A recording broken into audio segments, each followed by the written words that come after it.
I work on farms. We're here to stop any more tax for British farmers. I'm a farmer and this will affect me massively. Well, it comes in 18 months' time, but if I pass away in the next 3 years, my 2 children, 3 children will have to probably come up with £500,000 to maintain the farm. Oh wow, and that's just the unrealistic, isn't it? It is unrealistic, as we've got borrowing anyway. If it happened to me now, there would be a bill probably for about £3 million. Wow. And you know, yes, apparently you can pay that off over 10 years, but my turnover's about that. So it's just, I would have to sell. If one of our parents dies, or if one of my parents has a sudden accident that hasn't been passed on, it has to be passed on, we're going to be suddenly hit with a massive tax bill of 20% of what the value of the farm is, and we've got to find that money to pay for that tax, where farming's not profitable. Well, there'll just be no farm for us to work on, because the people who will have to pay it won't be able to.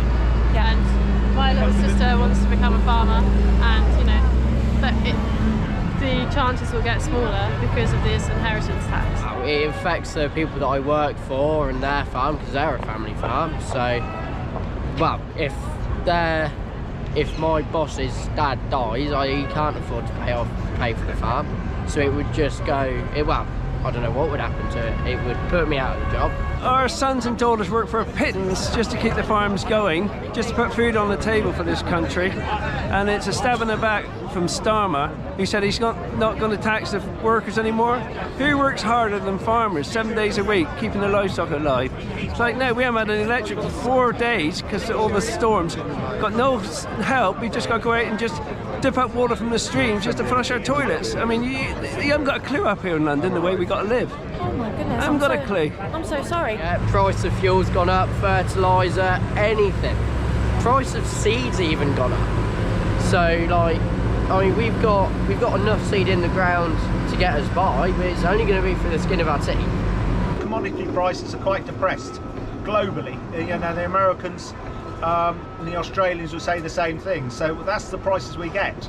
And if our costs are substantially higher, with minimum wages, fertiliser tax coming down the line, we're just going to be priced out. A lot of families and farmers are saying that they don't see a future where they don't have to sell off most, if not all, of their land. Is that realistic to your guys' situation? Yes, absolutely. They're not cash.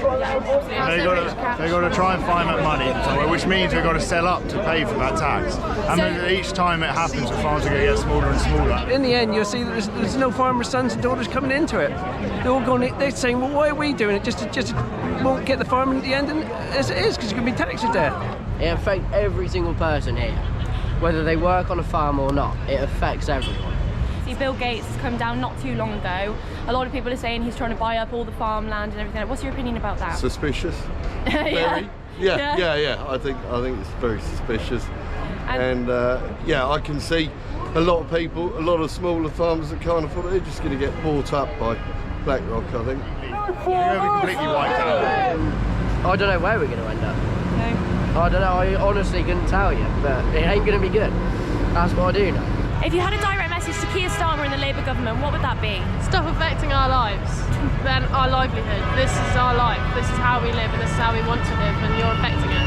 Yeah. And, you know, we don't go and affect yours, so don't affect us. We've got to go. This is the biggest shower we've ever had. It's unbelievable. They're not for the British people at all. If he's listening, yeah, I hope he gets the fucking message and bugs his fucking ideas up the stupid twat. If, again, the government doesn't listen to this protest, does it seem that they didn't listen to the last one either? They seem pretty steadfast in their goals.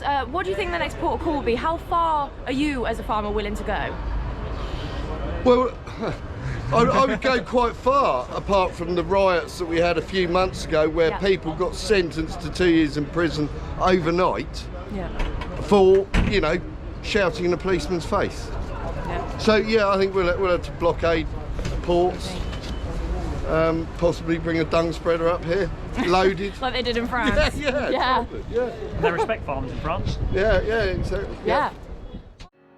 The Blockheads, the legendary band that backed Ian Dury, are still going strong and gigging all over Christmas. You can catch them this Saturday on the 14th of December at Dingwalls in London, supported by the Freedom Band Raw Milk Conspiracy. And there will also be a Christmas gig in Southend-on-Sea at Chinnery's on the 22nd of December with support from Freedom Act's Whom by Fire and Trevor John.